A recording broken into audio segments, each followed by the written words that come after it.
Okay. Good morning, everybody. Everybody joining us on the live feed, and I'm glad to have you with us. And we are moved away from Jonah, and we're moving towards the last two of our minor prophets we're going to study. And today we begin a 3-week study on the book of Hosea. And Hosea is probably not a book that you've studied very much in your Christian life because it's a book that doesn't get a ton of attention because a lot of those minor prophets just kind of get swept to the side sometimes. But Hosea is pretty important because he had one of the most unique missions given by God. Hosea was the last prophet to the northern kingdom of Israel. We've been through a couple already, Amos. We've studied Ezekiel and Daniel last year as after the exile happens and all that. But we're looking now at some of these prophets that were before the exile and before all the destruction and the people taken into exile took place. You had these last few prophets, and Hosea was the last one. This is God's last message or last word to this northern kingdom.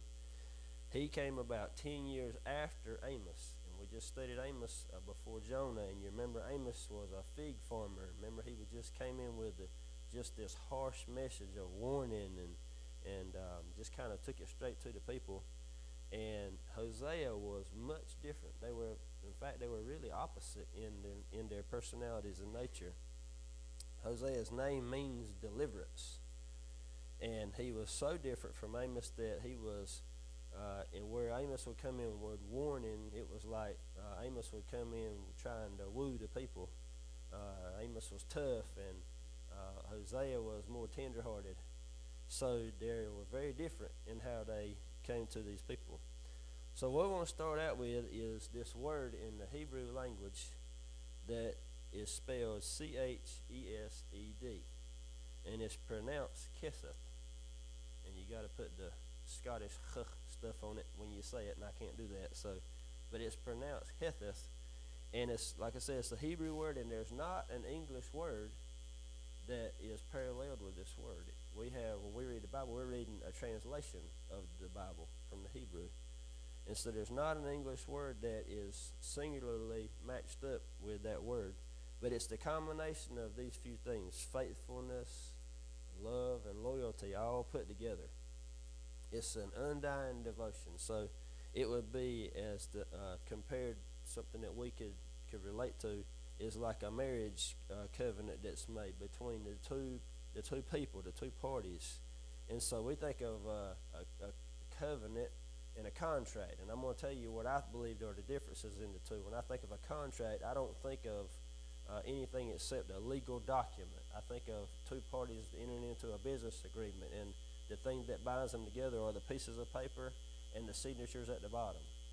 And I don't think of it going any farther than that. But with a covenant, it's more enveloped. It's more consuming it because now you have two people that are devoting themselves, two parties that are giving of their soul and of their hearts, to each other, and they're giving of themselves and their lives.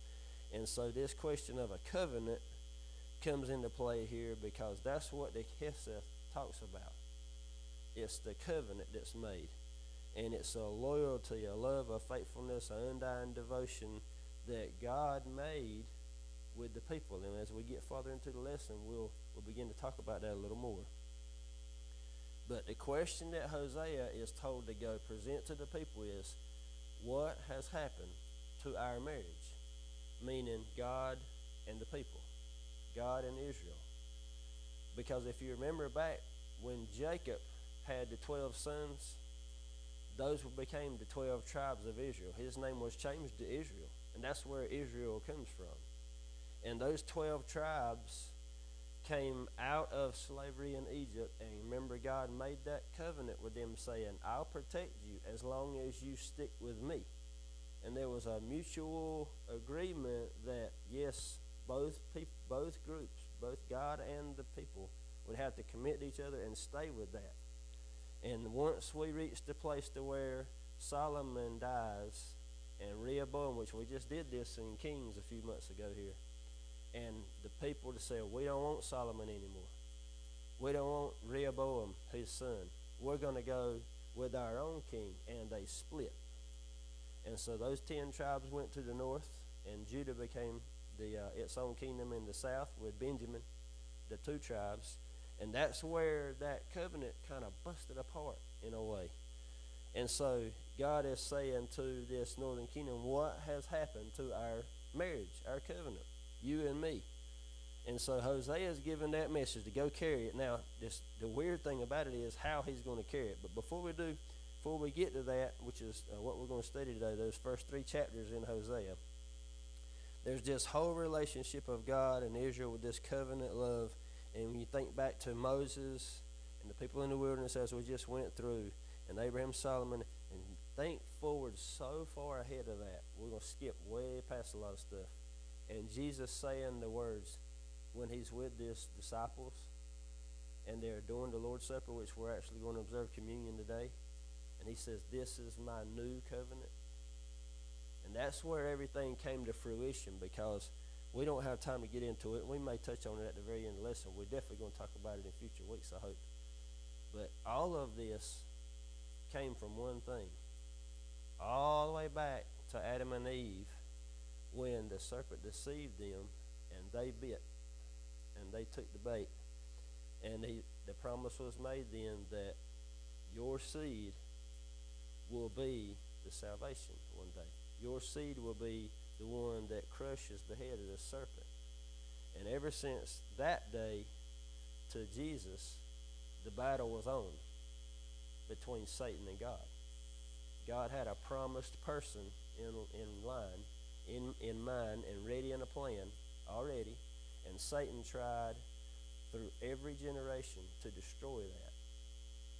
And if you can think back through all your little Bible stories you learned as a kid and the ones that we've learned here in Sunday school, and you think every time where it almost stopped, just almost, Satan almost got it. He almost got it. If you remember when we were going through Kings, there was little Josiah, and you remember he was hidden by the handmaid. The priest told him to go hide him when he was a baby. If that little kid had been killed, the line's gone. And that's just one instance. So that's the point that we're saying, this covenant that was made with God and the people. Yep, that's where it began. So now, in God's view, we're a marriage, me and you.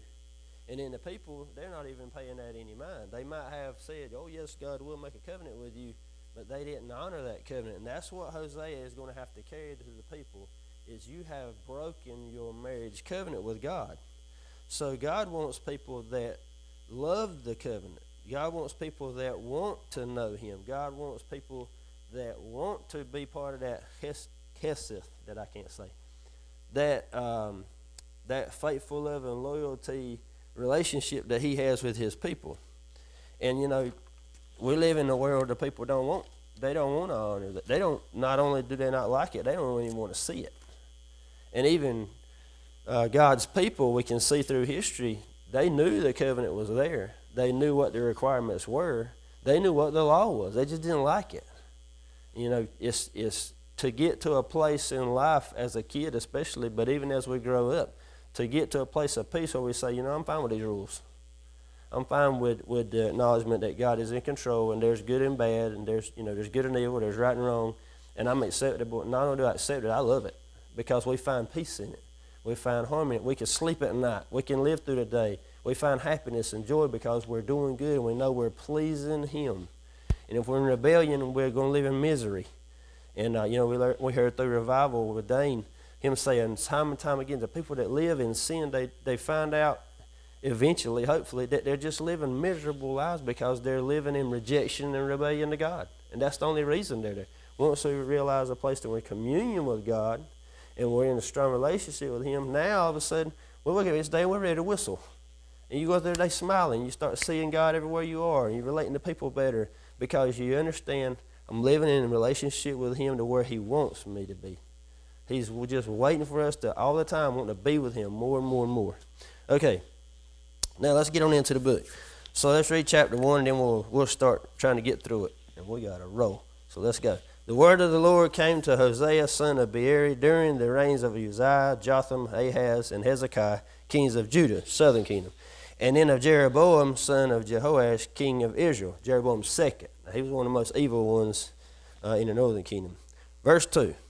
When the Lord first spoke to Hosea, he said this to him: Go and marry a woman of promiscuity, of harlotry, and have children of promiscuity, for the land is committing blatant acts of promiscuity by abandoning the Lord. So I don't want to leave you here. So he's saying, because this first chapter's got a lot in it. So he's saying, I want you to go and go marry a prostitute. Now this is one of the most crazy, obscene things that we could think of. Perry was saying he read through it. He said, good gracious, there's a lot in there, you know. So let's go ahead through. Verse 3. So he went and married Gomer. What a name. Went and married, the Gomer I know is on Andy Griffith, by the way. But anyway, what a name.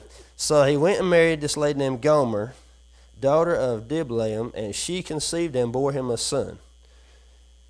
Then the Lord said to him, Name him Jezreel, for in a little while I will bring bloodshed of Jezreel on the house of Jehu. Hope you remember, you're recognizing a few of these names. Jehu, we've seen that name before. And I'll put an end to the kingdom of the house of Israel. On that day I will break the bow of Israel in the valley of Jezreel. Verse 6. She conceived again and gave birth to a daughter. And the Lord said to him, Name her Lo-Ruhamah, for I will no longer have compassion on the house of Israel. I will certainly take them away, but I will have compassion on the house of Judah.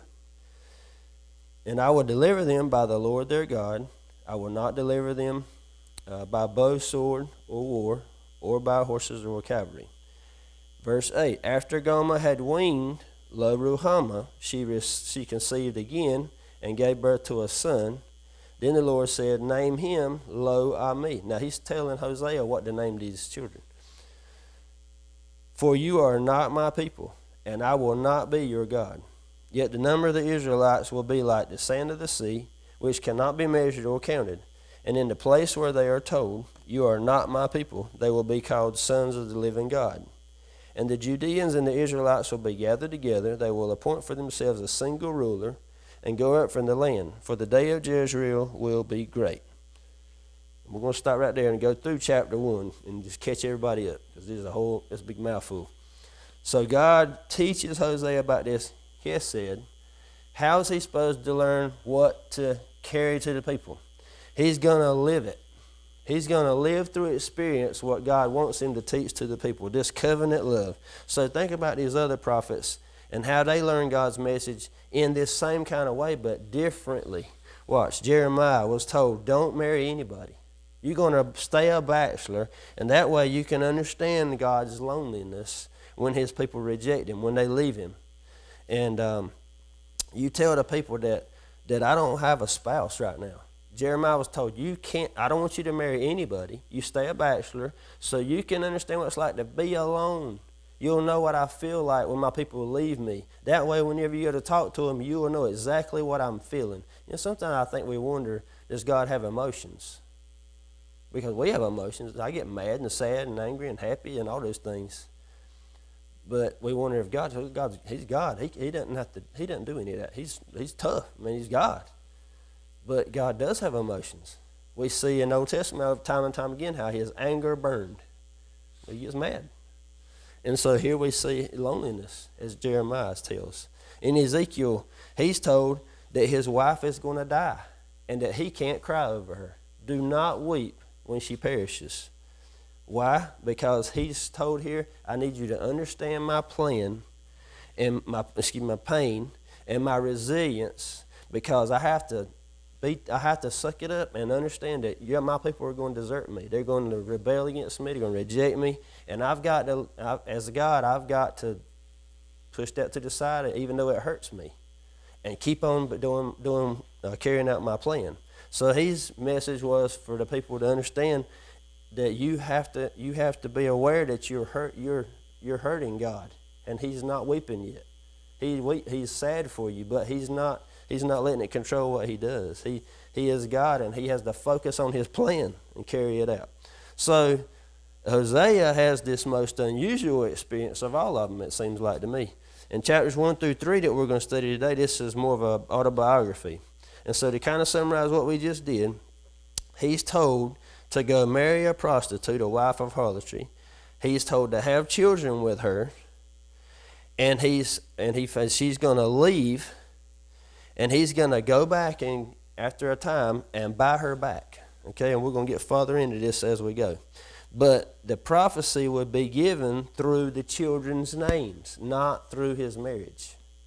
The children's names is what he would use to teach the people how God felt and what the message was. Let's go through this. The first name, and I'm getting this from a man named David Paulson. I'm piggybacking his notes here. The first name he was to give to the first boy was Jezreel, and that means God sows it. It has to do with discipline. There was rebellion. It needed discipline. Okay, we're going to go back in history a little. When Ahab and Jezebel killed so many prophets, some time went by, a generation or so, and Jehu was a military leader. He was chosen to be the king, and he is to go back and take care of Jezebel and all these evil pagan leaders. And not only does he go back and do it, he does it. He kills a pile of them. And Jezreel is where that battle took place. And that's why Jezreel is going to be a reminder to all those people that was the bloody place. That's where all the bad happened. That's where this big separation was identified. It was marked. You have so much idolatry and so much evil and pagan and Baal worship. I'm going to present a place for you that's full and blood stained like crazy, so you'll never forget about it. Jezreel would be a reminder. It would be like, oh yes, we remember that day. We remember that time. We remember all the people that were killed. So that would have to do with discipline. As we read 3 through 5 there, you can see that as he goes through Jezreel. Okay, the second child would be a daughter. She was to be named Lo Ruhamah, and that means no mercy or not pitied. And this child was deprived, ignored. Okay, let's read 6 and 7 again. She conceived again and gave birth to a daughter, and the Lord said to him, name her Lo Ruhamah. I will no longer have compassion on the house of Israel. Here he is withdrawing himself and saying, that's it. You have to be punished. You have to be ignored. You know, when somebody does something to you and it hurts you a little bit, and maybe you got a relationship, and you know sometimes that best way you just kind of peel back, almost like they're electric fence, and I'm just gonna stay away for a little bit. Like, this has got to pass them. I got to withdraw myself. Maybe parents and kids do the same. I'm gonna let my kid know something's wrong by not talking to them. I'm gonna be quiet. I'm just gonna let them wonder what's wrong. So here he says, I'm gonna take away. I will certainly take them away. I will have compassion on the house of Judah, but not on Israel. Okay, so he's going to have no mercy. There's going to be no pity for them at this time. So now the third child, who is not Hosea's child. This child is the one that was conceived when she left and went back into prostitution.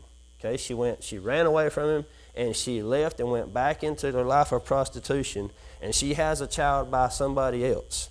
And this child is called, Hosea is told to name Lo Ami, which means not my people. This was an example or a representative of God's relationship to his people. He says, you know, at first you were my people, but you decided to rebel, and I have to discipline you. And I'm going to tell you, before I restore you, you're going to understand you're not my people if you're going to live like this. This is not going to be accepted. So this part is disowned, not my people. Hosea is not this father. Look at it in verse 8. After Gomer had weaned Lo Ruhamah, she conceived and gave birth to a son. Then the Lord said, name him Lo Ami, for you are not my people, and I will not be your God. So there's a counting here as he names out what he's going to do with all these children. They're all representative of what's going to happen and what's happening between God and the people. So everybody on board so far? I'm not leaving you in the dust, am I? Okay. All right. Is this a lot to take in? All right. So go right on down, and we get to chapter 2. And the first chapter is all about those kids being named. Chapter 2 is all about the wife. We're talking about Gomer now. So let's read chapter 2. Rebuke your mother. Rebuke her, for she is not my wife, and I am not her husband. Let her remove the promiscuous look from her face, and her adultery from between her breasts. Otherwise I will strip her naked, and expose her as she was on the day of her birth. I will make her like a desert, and like a parched land, and I will let her die of thirst. I will have no compassion on her children, because they are children of promiscuity. Yes, their mother is promiscuous. She conceived them and acted shamefully. For she thought, I will follow my lovers, the men who gave me my food and water, my wool and flax, my oil and drink. Therefore, this is what I'll do. I'll block her way. With thorns I'll enclose her with a wall, so that she cannot find her paths. She will pursue her lovers, but not catch them. She will look for them and not find them. Then she'll think, I'll go back to my former husband, for then it was better for me than now. She does not recognize that it is I who gave her the grain, the new wine, the fresh oil, and lavished silver and gold on her, which they use for Baal. Therefore I'll take back my grain in its time, and in my new wine in its season. I'll take away my wool and linen, which were to cover her with nakedness. Now I'll expose her shame in the sight of her lovers, and no one will rescue her from my power. I will put an end to all her celebrations, her feasts, new moons, and Sabbaths, and all her festivals. I will devastate her vines and fig trees. She thinks these are her wages that her lovers have given her. I will turn them into a thicket, and the wild animals will eat them, and I will punish her for the days of the Baals, to which she burned incense. She put on her rings and her jewelry and followed her lovers, but she forgot me. This is the Lord's declaration. 14. Therefore I am going to persuade her and lead her to the wilderness and speak tenderly to her. There I will give her vineyards back to her and make a valley of Achor into a gateway of hope. There she will respond as she did in the days of her youth, as in the day she came out of the land of Egypt. In that day, this is the Lord's declaration, you will call me by my husband, and no longer call me my Baal. For I will remove the names of the Baals from her mouth. They will no longer be remembered by their names. On that day I will make a covenant for them with the wild animals, the birds of the sky, and the creatures that crawl on the ground. I will shatter bow, sword, and weapons of war in the land, and I will enable the people to rest securely. I'll take you to be my wife forever. I will take you to be my wife in righteousness, justice, love, and compassion. I will take you to be my wife with faithfulness, and you will know the Lord. On that day I will respond. This is the Lord's declaration. I will respond to the sky, and it will respond to the earth. To the earth will respond to the grain, the new wine, and the fresh oil, and they will respond to Jezreel. I will sow her in the land for myself, and I will have compassion on Lo Ruhamah. I will say to Lo Ami, you are my people, and he will say, you are my God. All right, catch your breath. That's a lot. Okay, so chapter 2 is all about the wife, and I'm going to summarize it and then go back into Scripture just for a minute. So the wife, 3 things. She's rebuked, she's disciplined, and she's restored. We're talking about the nation of Israel at the same time we're talking about the wife. The children will rebuke her. Look in verse 2 of chapter 2. Rebuke your mother. Rebuke her. Even the children to go to Hosea and say, go to Gomer and say, you ought not be doing that, Mom. That you're rebelling against Dad. He is your husband, he's going to go call her out. For she is not my wife, I'm not her husband. So the children are going to rebuke her. She had left to return to harlotry. She turned to others for satisfaction, for protection, for wealth, material gain, etc. Now, what are we talking about? Israel had been turning to other nations. Start at the very beginning of the split. Israel and Judah split. Those 10 nations went to the north. They had their own king. They did their own thing. They started making alliances. The very first thing old Jeroboam does is call in and marries a queen from another nation. They bring in pagan gods, and it just went all downhill from there. Israel turned to other nations, worshiping other gods, and made deal with foreign nations. They even were hiring other nations to be the military for them. None of it had anything to do with relying on God. None of it. They rejected him completely. So there's this plan of discipline. Okay, and if you watch there in the middle of that chapter, he was talking about the things he was going to do to stop her. Then he talks about things he's going to do to remove from her. I'll go through them in just a second. But then they were all purposed to keep a relationship there. They were obstructions and warnings to bring her back. But there was a plan to forgive her, to discipline her, and to woo her back and a plan for restoration. Now let's go back through some of that stuff.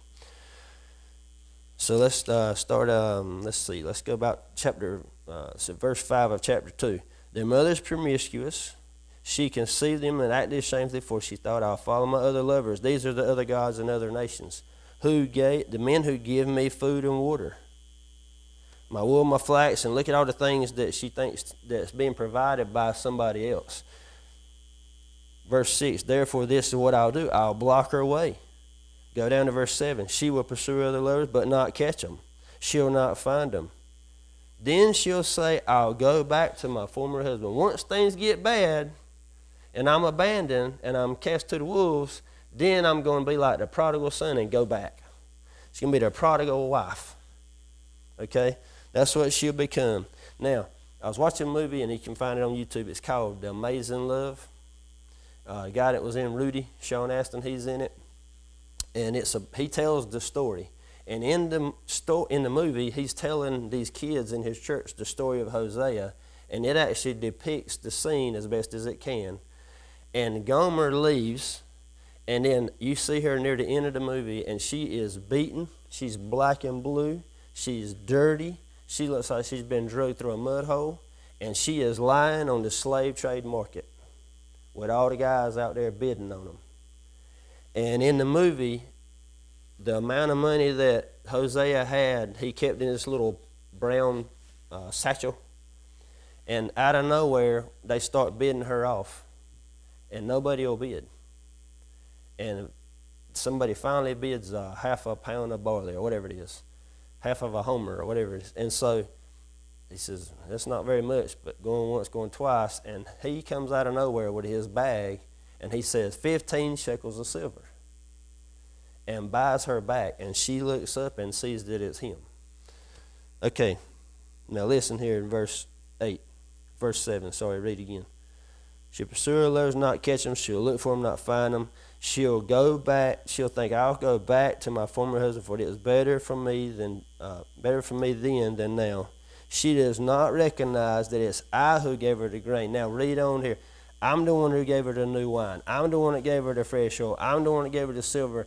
In other words, God is saying, you, Israel, you don't even understand. I've been providing you this whole time, but you haven't even acknowledged me.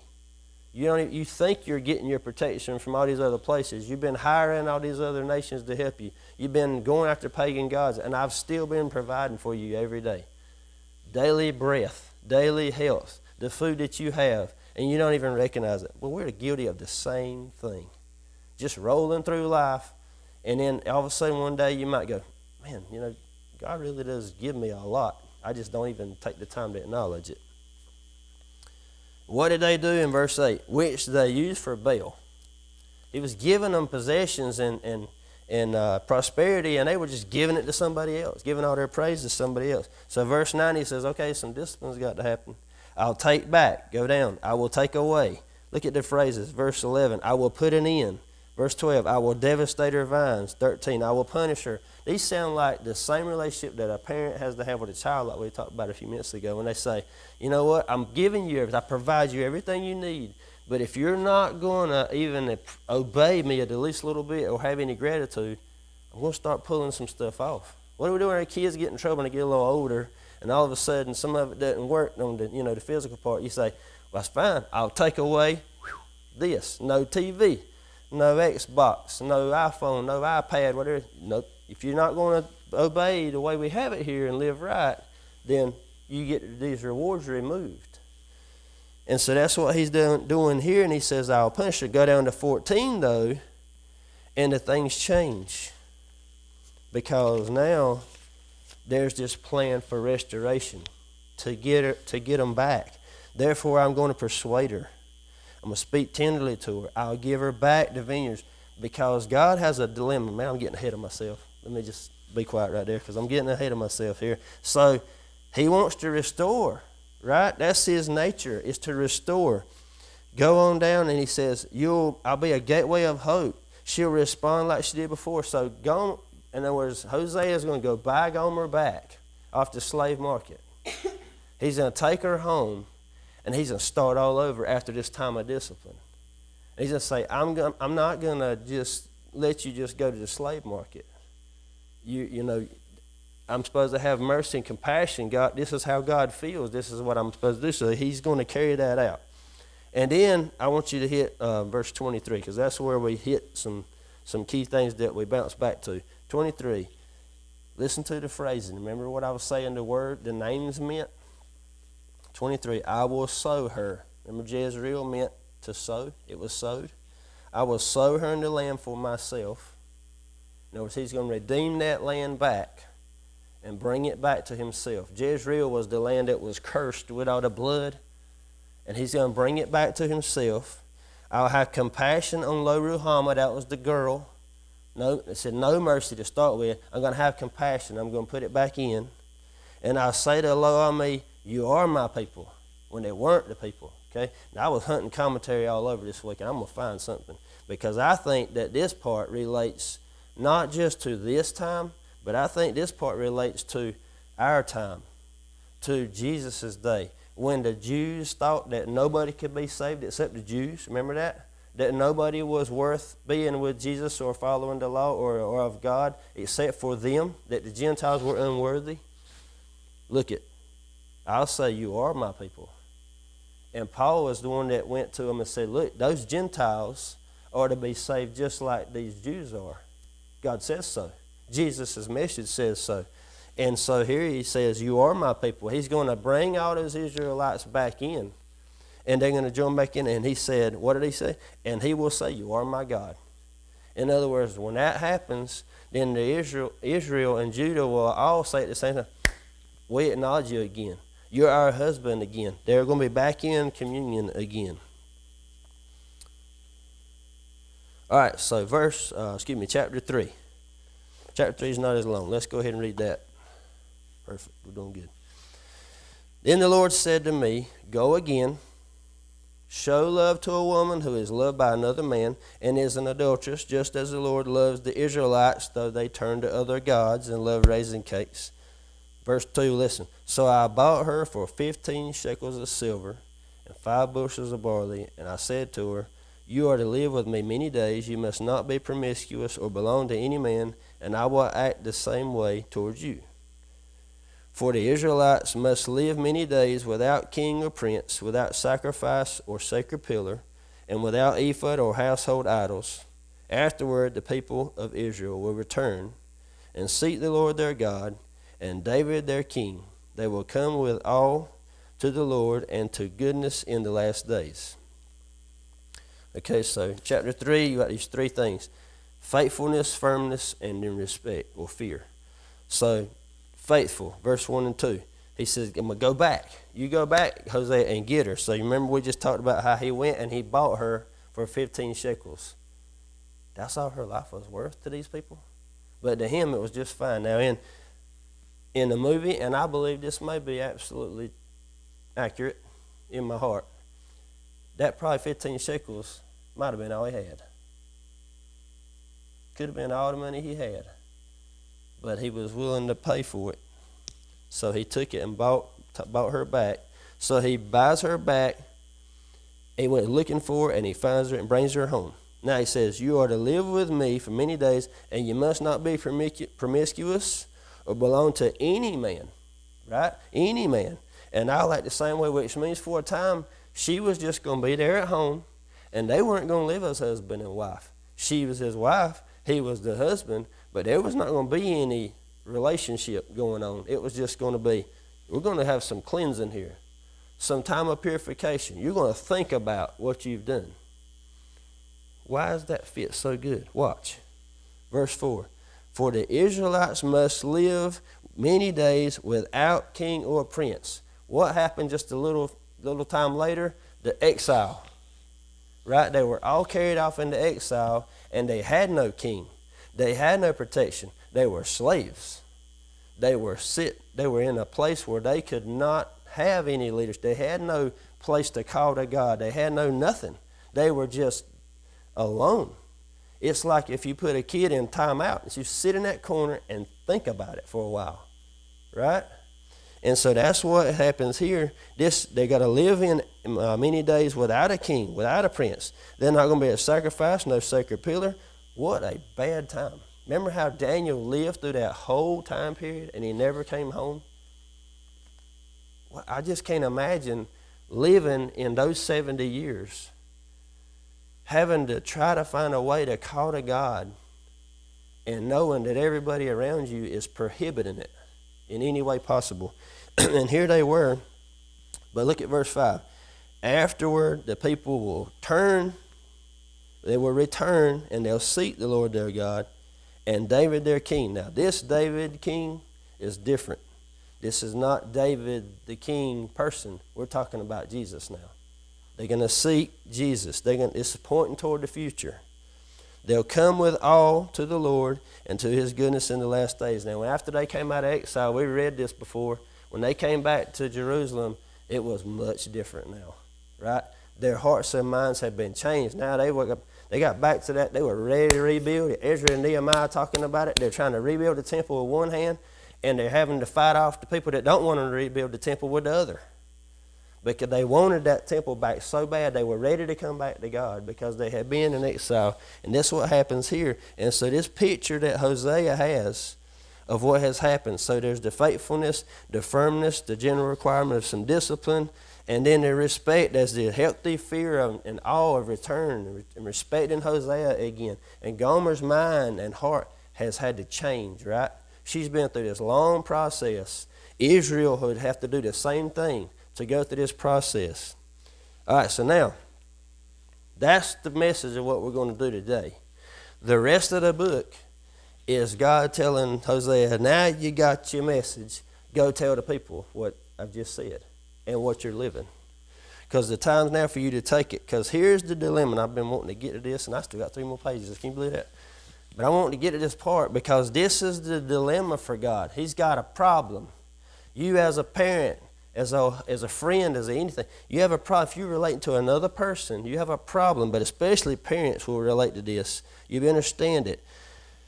You love these people, and they're unfaithful to you. What do?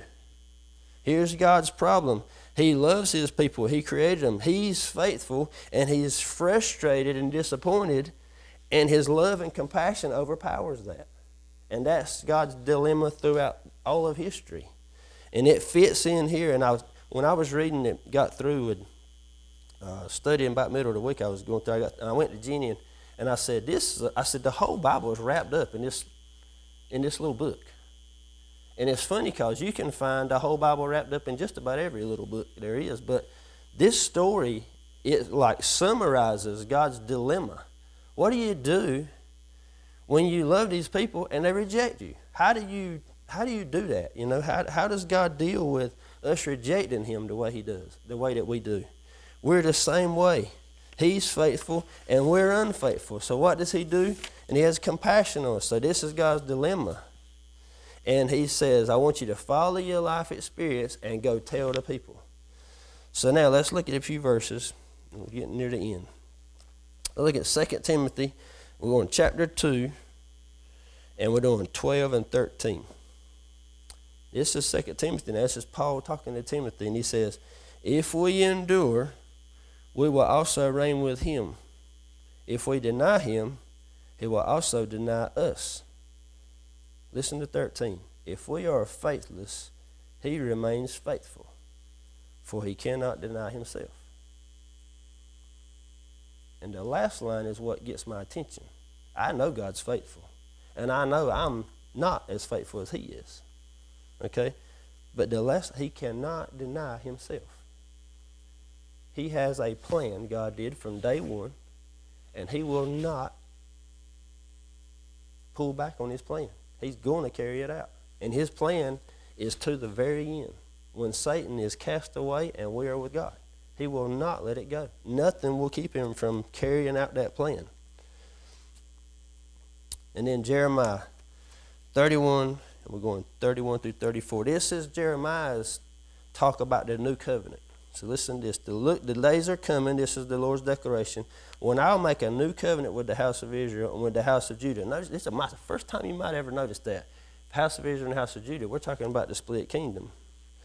This one will not be like the covenant I made with their ancestors on the day I took them out of the hand to lead them out of the land of Egypt. My covenant that they broke, even though I am their master or their husband, the Lord's declaration. Instead, this is the covenant I will make with the house of Israel after those days. I will put my teaching within them, and I'll write it on their hearts. It won't be the law anymore on the tablet. I'm going to put it in their hearts. Now we're talking about Jesus. I'll be their God, and they'll be my people. We got the marriage put back together. No longer will one teach his neighbor or his brother, saying, know the Lord, for they'll already know. They'll all know me. Right? Okay, so I ride down the road and say, you know so-and-so that lives there? Yeah, I know him. But do I know him? See, I know Michael Jordan, but I don't know Michael Jordan. I know Roy Williams. I don't know Roy Williams, okay? I don't know what he likes to eat. I don't know what kind of music he likes. See what I'm saying? I just know who he is. Christians got to be careful when they say, oh, yeah, I'm a Christian. Do you know him, though? That you just know him. You got a sticker on your shirt that says you're a Christian? Or are you a Christian? You know, or you know him? Are you serious about it? Okay. From the least to the greatest, this is the Lord's declaration. For I will forgive their iniquity and never again remember their sin. All right, so that really is what I wanted to hit, the main part. But now I'm glad I got a few minutes because I can hit this other part. So more about this covenant, and I'll never get through it all of it. We'll get into more of it later. But we talked already about how this goes back to Adam and Eve and that promise that was made. And I want you to just see spots as I can begin to think of, and there's more, of how this chain of events, just pattern just kept going. Adam and Eve, they have the promise. They break it. They go, remember, break it. They go with Satan. Evil, they're banished, they're kicked out, go forward. Noah, time of Noah, you got evil everywhere. God says a punishment, flood. Noah is saved, mercy. Go forward. Abraham, you get to Abraham, it's no longer just a promise, now it's a covenant made with Abraham. Look, I'm making a covenant with you that in the future, your line is going to lead to so many people that they won't be like stars in the sky. And the covenant is there. What Abraham do? He's promised a child named Isaac. And he won't wait long enough for God to make it happen, so he does it his own way. Remember, they connived, they have their own kid. Rejection, same thing. Isaac's stillborn, go forward. Get to Jacob, he has the 12 sons. He's changed to Israel, the 12 sons. You got rebellion in the kids. First thing you know, Joseph's over there in slavery. He winds up in Potiphar's house. He winds up, what? Being the leader of the whole time when the famine was about to start, and he saves all of them by hoarding up the food. Remember that? 7 years of famine. And Joseph was able to save the whole line because he was put in a place. Here's God's mercy again. Go forward. And we have them coming out of there, and they have the covenant in with Moses. The people grumbling like crazy. They move forward. And here's the spot where it hit me the best because it hits where we are now, is God said David will be the king. I'm choosing a royal heir that is going to be the line of kings. Y'all want a king so bad? They wanted Saul, right? God said, I want David. And Saul tried to kill David. Look, it was Saul. Satan was trying to kill David. Okay? Satan was getting in everybody's hearts and minds along the way. Wipe it out, wipe it out, wipe it out. Stop God, stop God. We cannot let Jesus be born. And go forward from there, and we get to the kingdom split, and that's where we're back where we are now. As Jeroboam and those 12 tribes said, I don't want the king that God chose. It was Rehoboam. They decided they knew better. And they made their own king, and they rejected God's royal line.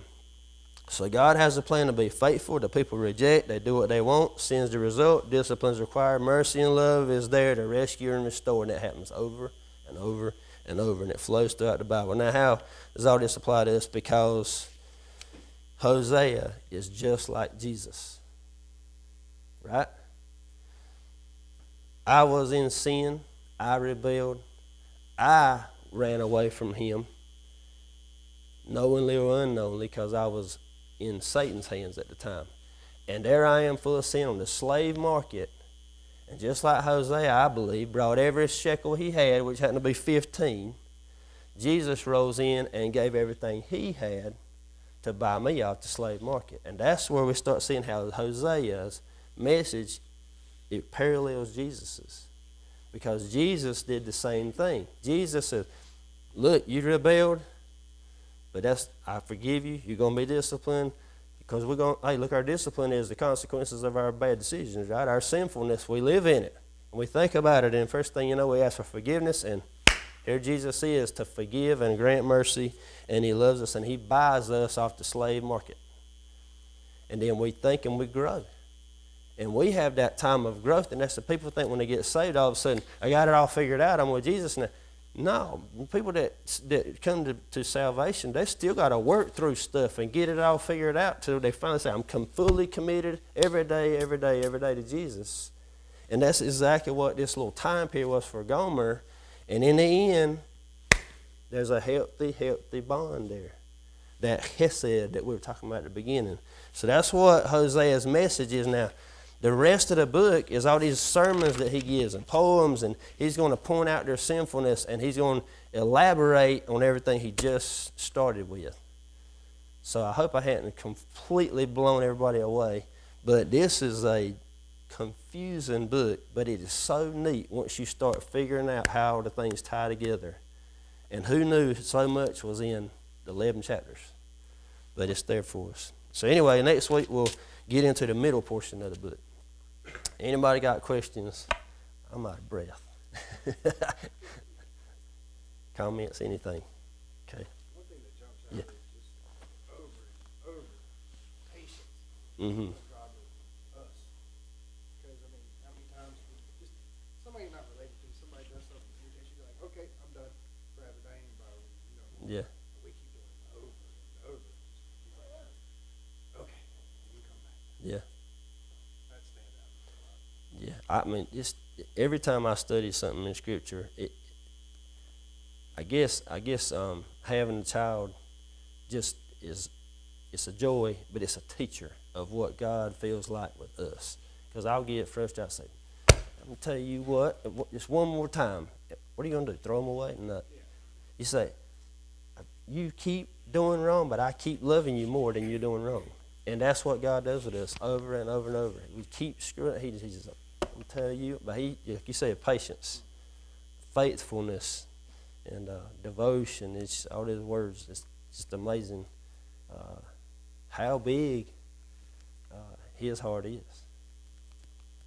Anyway, pray for us, Mark.